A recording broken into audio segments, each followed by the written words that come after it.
안녕하세요. CNC 클리닉의 김정범 원장입니다. 지난 시간에 이어서 오늘은 금양체질에 대해서 제가 알아보려고 합니다.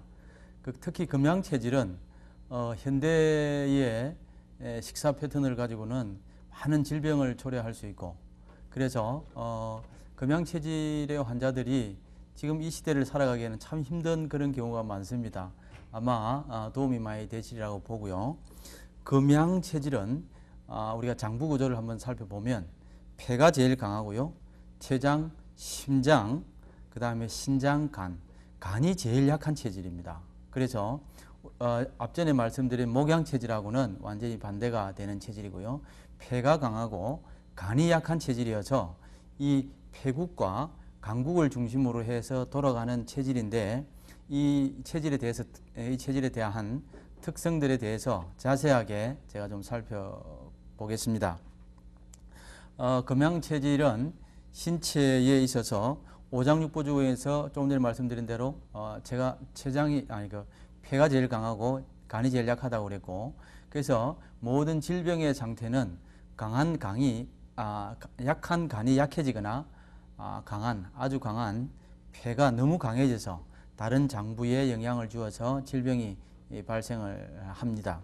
그래서 이 금양체질의 그 체형과 성정에 대해서 제가 한번 살펴보도록 하겠습니다.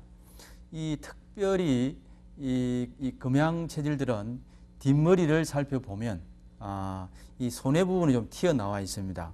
그래서 손의 뒤 부분이 좀 튀어나와서 입부분은 아래쪽이 좀 볼록한 그런 체형들을 보이고 있고, 특히 이 폐가 강한 체질이기 때문에 목소리가 우렁우렁하거나 아주 목소리가 좋은 그런 분들이 많이 계시고요. 특히 이제 목양체질, 제 같은 경우에는 폐가 약하기 때문에 말을 많이 하면 폐기가 약해져서 목이 잘 쉬거나 그런 경우가 많이 생기는데, 금양체질들은 워낙에 그 폐가 좋기 때문에 아무리 말을 해도 지치거나 피로해지는 그런 일들은 잘 없고요. 그 다음에 이런 분들은 이 금양체질 특성을 한번 살펴보게 되면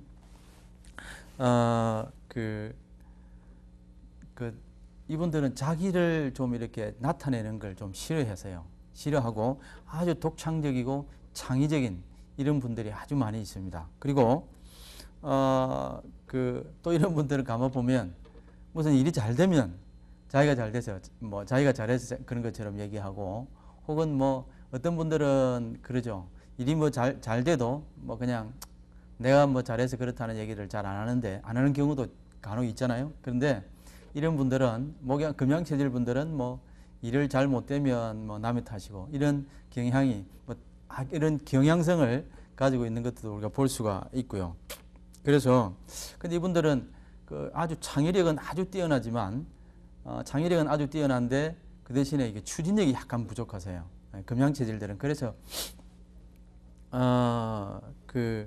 이런 분들은 주로 이제 좀 이따 얘기하겠지만 과학자라든지 연구하시는 분들, 이런 분들이 실제로 많기도 하고, 또 그런 일들을 하게 되면 아주 적성에 맞는 것으로 생각이 되어지고요.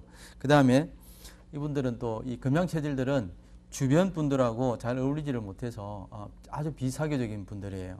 그런데 제 친구 중에도 한 분 그런 분이 계세요. 그런데 저랑 아주 20년 넘게 친구인데, 이분이 처음에는 하루 종일 저하고 있어도 거의 말하는 경우가 잘 없어요. 근데 요즘에는 많이 다르세요. 근데 우리가 체질적인 그런 경향성이나 특성이 있다 손 치더라도 우리가 어떤 삶의 방향을 지향하고, 우리가 사람이기 때문에 생각을 하고 또 느끼고 감각하고 다른 만물의 영장이라고 하는 사람이기 때문에 우리가 체질적인 그런 경향성이 있다 손 치더라도 내가 어떤 삶의 방향을 정하고 거기에 대해서 우리가 노력하고 우리 스스로에게 조금 더 주의를 요하는 그런 삶을 살게 되면 어느 정도는 우리가 많이 좋아지는 것들을 경험할 수 있습니다. 그러나 이런 일반적인 경향성은 우리가 체질론적으로 보면 부인할 수가 없을 것 같고요. 그래서 이 금양체질들은 목양체질이나 모금체질처럼 한턱 쏜다든지 이런 것들은 잘 안 하세요. 거의 안 하는 걸로 보셔도 상관이 없죠. 오케이.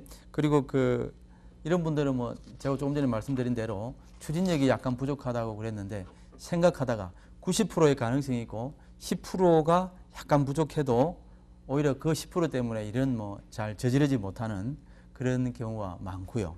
그 다음에 독선적이거나 뭐 고집이 좀 센 그런 경우가 있죠. 뭐 저희 딸도 금양체질인데 이 아이는 너무 예술적으로 탁월하고 감각적이어서 뭐 이번에 대학을 가는데 아주 그래서 저는 뭐 저와 같은 의학적인 부분에 종사하기를 바라서 지금까지 뭐 그냥 의과대학을 가는 방향으로 제가 늘 얘기를 했지만 그래도 그 아이가 너무 뭐 주변에서 그런 예술적인 부분에 대해서 탁월하다고 하도 그러니까 저도 그냥 이래저래 알아보고 과연 이 아이를 위해서 뭐가 최선인가 그래서 그냥 그 아이가 원하는 대로 제가 하게 해줬지만 아무튼 그래서 이 금양체질들은 아주 예술적인 감각도 탁월하고요. 그리고 아주 창의력인 그런 경우가 많습니다. 조금 전에 말씀드린 그 제 친구 한 분은 워낙 뭐 기술 기계적인 이런 부분들에 대해서 그냥 보면 아는 너무 감각적으로 뛰어난 분이기 때문에 자동차에 대해서 배운 게 없어서도 스스로 연구해서 뭐 헌차를 사와서 엔진을 아예 그냥 분리해서 완전히 그냥 아웃시켜서 다 그냥 고쳐서 다시 차를 대파는 그런 경우도 제가 보면서 야 어떻게 저게 가능할까라는 생각들을 합니다. 그 정도로 금양체질들은 이런 부분들에 대해서 탁월한 그런 분들이 많이 있습니다. 그리고 주위 사람들하고 어울리지 못하는 그런 비사교적인 것들이 있다고 그랬고 또 상대방을 뭐 칭찬하는 거라든지 그런 부분들에 대해서 좀 인색한 그런 경향이 있습니다. 그래서 우리가 체질적인 것들을 이해하게 되면 사람에 대해서 상대에 관해서 혹은 내 동료에 관해서 내 자식에 관해서 부모 형제에 관해서도 우리가 이해를 좀 더 잘 할 수 있지 않겠나 그런 생각을 합니다. 그 다음에 그 직업에 관해서 금양체질이 어떤 직업들을 하면 좋은가 좀 이렇게 비노출적이고 비사교적이기 때문에 이분들은 뭐 물리학자라든지 실제로 물리학자들 중에서는 금양체질들이 아주 많습니다. 의사라든지 작곡가, 종교인 등이 적합하거나 실제로 자기 적성에 맞기 때문에 이런 일들을 하시는 분들이 아주 많이 있습니다. 그래서 우리가 직업을 선택할 때도 어떤 사람은 잠시도 제자리에 앉아있지를 못하는 체질들이 있습니다. 그런데 그런 사람들한테 아예 그냥 연구소에 들어박혀 있으라고 하면 거의 고문이나 마찬가지니까 이런 부분들에 대해서는 부모들이 자녀들에 대해서 우리가 재고를 해야 될 필요성이 있고 본인이 본인 스스로에 대해서도 우리가 알아야 될 필요성이 있다고 여겨지고요. 그래서 체질에 대한 이해는 우리가 삶에 대한 이해로 연결이 되어질 수도 있습니다. 그래서 그 직업에 대해서 제가 말씀을 드렸고 특히 이 금체질들은 조금 더 자세하게 말씀을 드리겠지만 고기하고 밀가루가 치명적이란 말이에요. 근데 직업을 통해서 뭐 직장을 통해서 이 식습관이나 이런 것들도 우리가 또 많이 연관이 되어지죠. 그래서 이런 부분들에 대해서도 신경을 좀 쓰셔야 되고 그 다음에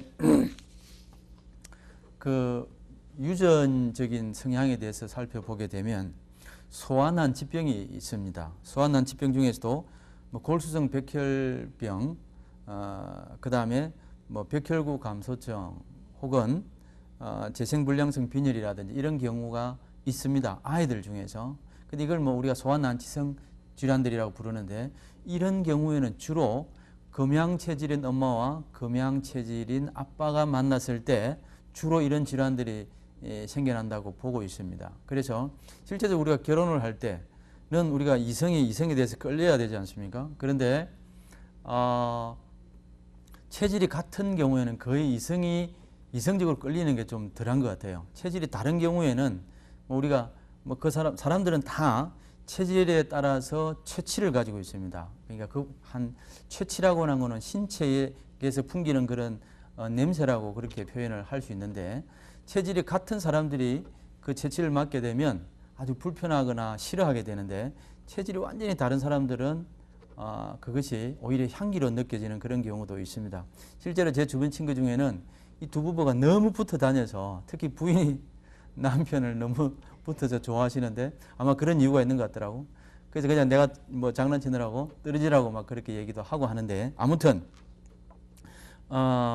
그래서 우리가 같은 체질들끼리 결혼을 하게 되면 그렇게 좋지 않은 그런 경향성이 나타나는 것도 우리가 체질론적으로 보면 나타나고 있고 알 수가 있고요.